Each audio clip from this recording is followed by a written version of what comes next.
వాళ్ళ తల్లిని నాయనమ్మను అందరినీ కూడా చంపడం జరిగింది. ఇంత తీవ్రమైన సంఘటన జరిగితే రాష్ట్ర ప్రభుత్వానికి కనీసం చీమగుట్టినట్లేదు రేవంత్ రెడ్డికి. ఇంకా బాధ కలిగేది ఏంటంటే ఆ కుటుంబంలో ఒక అమ్మాయి మిగిలిపోయింది. ఆ అమ్మాయికి మూగది, చెవిటిది, కాలు లేని వికలాంగురాలు. పాపం మాట రాదు, చెవులు వినబడవు, కాళ్ళు నడవలేదు. పూర్తిగా కుటుంబ సభ్యుల మీద ఆధారపడ్డ ఒకే ఒక్క అమ్మాయి మిగిలిపోయింది. ఆ అమ్మాయికి అన్నం తినిపియాలన్నా, ఆ అమ్మాయిని వాష్రూమ్ తీసుకువెళ్ళాలన్నా ఈ కుటుంబ సభ్యులే అన్నీ చేసేవారు ఆ అమ్మాయికి. ఇప్పుడు ఆ అమ్మాయి పరిస్థితి ఏంటి?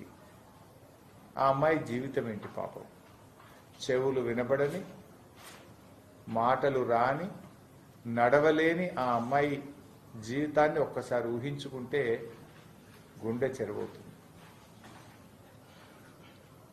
ఇంత కర్కశంగా ఒక ఫోక్సో కేసు నిందితుడు హత్య చేస్తే ఇప్పటి వరకు పోలీసులు వారిని పట్టుకోలేకపోయారు. ఆనాడు అత్యాచారం చేసిన తర్వాత కూడా పోలీసులు పట్టుకోకుండా నిందితుడికి సహకారం అందించి నెల రోజుల పాటు అరెస్ట్ చేయకుండా అతను యాంటిసిపేటరీ బెయిల్ తేవడానికి ప్రభుత్వము పోలీసులే సహకరించారు. ఇప్పుడు 10వ తేదీ రాత్రి 6గురిని హత్య చేస్తే ఇంతవరకు ఆ నిందితుడిని పట్టుకోలేదు. పరామర్శ కోసం వెళ్ళిన బీఆర్ఎస్ పార్టీ డిప్యూటీ లీడర్, మాజీ హోంమంత్రి సబితా ఇంద్రారెడ్డి గారిని మాత్రం చేజ్ చేసి పట్టుకున్నారు. సబిత గారిని, సత్యవతి గారిని, పద్మ గారిని. మీ ప్రతాపం ఎవరి మీద? మాజీ హోంమంత్రి, బీఆర్ఎస్ పార్టీ డిప్యూటీ లీడర్, వారి మీదనేమో మీరు మొత్తం టీములు ఫామ్ చేసి టీములు పెట్టి మీరు వారిని అరెస్ట్ చేస్తారు. స్పెషల్ టీములు పెట్టారు. ఎందుకు? పరామర్శ కోసం వెళ్తామన్న సత్యవతి రాథోడ్నో, సబితా ఇంద్రారెడ్డినో, ఆర్ఎస్ ప్రవీణ్ గారినో, పద్మ గారినేమో వాళ్ళ ఇంటి దగ్గర నుంచి స్పెషల్ టీములు ఫామ్ చేసి వాళ్ళని అరెస్ట్ చేసి పోలీస్ స్టేషన్లలో పెడతారు. అత్యాచారం చేసి 6గురిని మర్డర్ చేసిన దొంగకేమో మీరు సహకారం అందిస్తారు. అసలు ఈ ప్రభుత్వం ఏమైతుంది? ఎటువైపు పోతా ఉంది? ఆయన మాజీ డీజీపీ, ప్రస్తుతం హోంశాఖకు ప్రభుత్వ సలహాదారుడిగా ఉన్న శివధర్ రెడ్డి గారేమో ఏ బుక్కు లేదు, మాకు కాకి బుక్కే ఉంది అంటాడు. మరి ఏమైంది మీ కాకి బుక్కు? మీ కాకి బుక్కు సరిగా పనిచేసి ఉంటే పోలీస్ కమిషనరో, డీసీపీఓ, డీజీపీఓ రివ్యూ చేసి ఉంటే ఎందుకు ఈ నిందితుడిని అరెస్ట్ చేయలేదు? మే 16వ తారీఖు నాడు అమ్మాయి రేపైంది, ఇప్పటిదాకా ఎందుకు అరెస్ట్ చేయలేదని రోజు రివ్యూ చేసే పోలీస్ కమిషనరో, డీజీపీఓ ఎందుకు అడగలేదు, ఎందుకు రివ్యూ చేయలేదు అని నేను అడుగుతా ఉన్నా. అంటే రాష్ట్రంలో మీరు ఇంకోటి కూడా అడగాలి. డీజీపీ, హోమ్ మినిస్టర్ గారు ఫోక్సో కేసు నిందితుడికి 7 సంవత్సరాల లోపు సెక్షన్లు ఎలా పెడతారు అని రివ్యూ చేసే బాధ్యత డీసీపీకో, పోలీస్ కమిషనర్కో లేదా డీజీపీకో లేదా? ఇప్పుడు ఒక ఎస్ఐని సస్పెండ్ చేసి చేతులు దులుపుకుంటారా? మానవత్వం ఉంటే, నైతిక విలువలుంటే ఫస్ట్ హోంమంత్రిగా నువ్వు రాజీనామా చేయి Revanth Reddy. You are the failure home minister. ఇవాళ ఎంతసేపు ప్రతిపక్షాల మీద అక్రమ కేసులు పెట్టడానికి, ప్రతిపక్షాలను వేధించడానికి, ప్రతిపక్షాలను విచారణ చేయడానికి, ల్యాండ్ సెటిల్మెంట్లకు పోలీస్ స్టేషన్లను మీరు అడ్డాగా చేసుకున్నారు. పోలీసులను తమ విధులు తాము నిర్వర్తించకుండా పోలీసులను మీరు ల్యాండ్ సెటిల్మెంట్లకు అడ్డాగా మార్చినారు. పోలీస్ వ్యవస్థను మీరు ఇలా రాజకీయ వ్యవస్థగా మార్చడం వల్ల ఈ ఇబ్బంది వస్తూ ఉంది.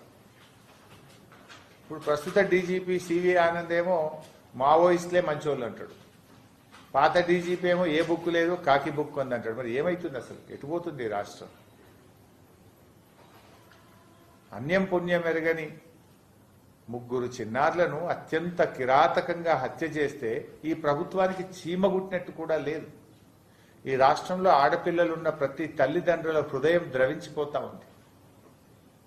ఏంది అసలు మా పిల్లల పరిస్థితి ఏందని ఇవాళ ప్రతి తల్లి తండ్రి ఆందోళన చెందుతున్నారు.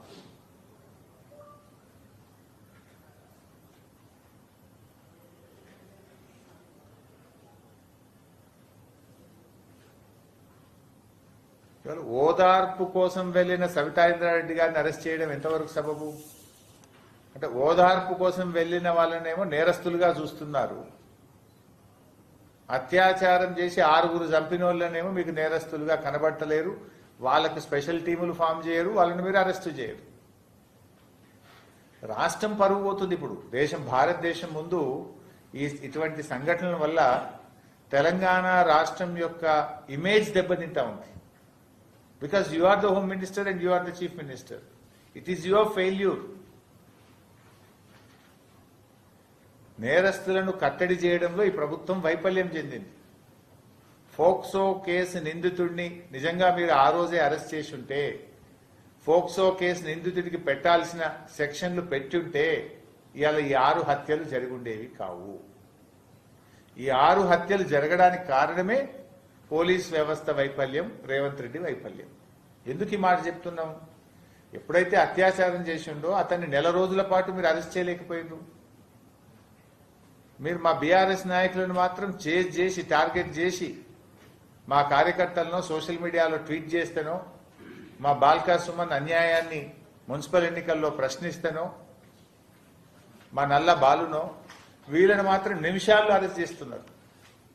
మరొక రేపిస్టును అరెస్ట్ చేయడంలో మీకు ఎందుకు అంత అలసత్వం? నిజంగా మీరు అరెస్ట్ చేసి ఉంటే, చట్టపరంగా సెక్షన్లు పెట్టి అతన్ని జైలుకు పంపించుంటే ఇలా 6 ప్రాణాలు పోయేటియా?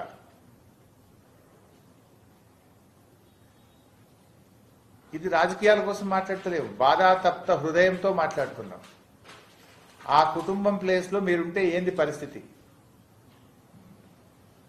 ఆ కుటుంబ రక్త సంబంధికులు ఎంత బాధపడుతుంటారు, ఎంత ఆవేదన చెందుతుంటారు, ఒక్కసారి ఆ స్థానంలో ఉండి ఆలోచించండి. పాపం ఆ మూగ చెవిటి వికలాంగురాలైన అమ్మాయి స్థానంలో ఉండి ఒక్కసారి ఆలోచించండి. ఒకటే మిగిలింది కుటుంబంలో, 6 మర్డర్ కాబడ్డారు, ఒక్క అమ్మాయే మిగిలింది. ఆ అమ్మాయి మూగ, చెవుడు, 2 కాళ్ళు లేవు. అసలు ఆ అమ్మాయి ఎంత హృదయ విదారకంగా బాధపడి ఉంటుంది. ఆ అమ్మాయి పరిస్థితి ఏంటి? అసలు ఆమెను ఎవరు ఓదార్చగలుగుతారు? ఆమె జీవితాన్ని ఎవరు కాపాడగలుగుతారు? అసలు ఆ అమ్మాయి పరిస్థితి ఏంటి? ఆమెను ఎవరు చూసుకోవాలి రేపు? ఆమెను ఎలాగో ఎవరు పెళ్లి చేసుకోవడం కష్టం. అలాంటి అమ్మాయిని ఎవరు